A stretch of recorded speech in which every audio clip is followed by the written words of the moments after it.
Marking 2 decades since 9/11 on Saturday looked, in many ways, like the years before, church bells ringing in Lower Manhattan at the moment of the first strike.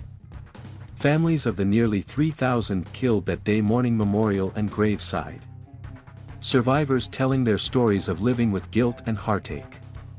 Conflicting with this year's rituals, though, is the national reckoning with the chaotic end to America's longest war. It's hard because you hoped that this would just be a different time and a different world. But sometimes history starts to repeat itself, and not in the best of ways, Thea Trinidad poignantly told the Associated Press. Trinidad, whose dad died on September 11th, read some of the names of the dead at Ground Zero on Saturday.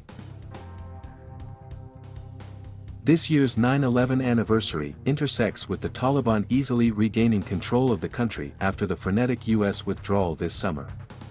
It comes as Afghans who fled their home just weeks ago await their fate in airbases around the world, the images and videos of people clinging to planes leaving Kabul's airport still fresh.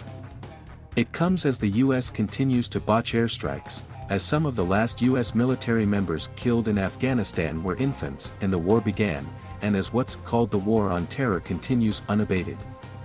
Afghans who helped the U.S. through its longest war fear they've been left behind. Women in Afghanistan now live under constant threat of imminent violence. President Joe Biden posted an address to social media on September 10, touching on national unity, the extraordinary losses of that day, the personal pain suffered by a friend whose son died in the South Tower, the anti-Muslim sentiment that permeated the nation after the attacks and continues in many ways to this day.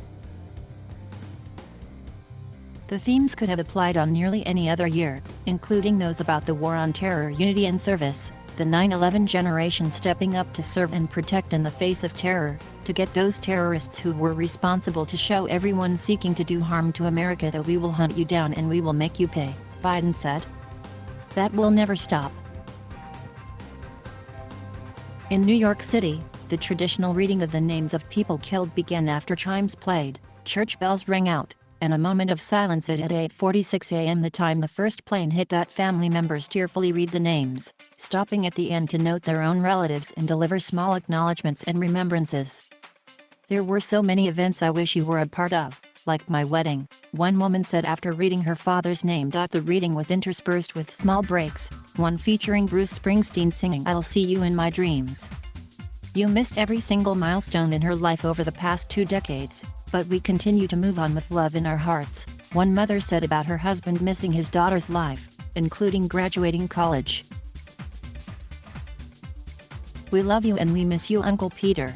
Thank you for being my godfather, and thank you for protecting this country, the nephew of Peter Bielfeld, a New York City firefighter, said after reading names. Biden visited the National September 11th Memorial in New York City, and planned to go to the Flight 93 National Memorial in Shanksville, Pennsylvania, and the Pentagon on Saturday.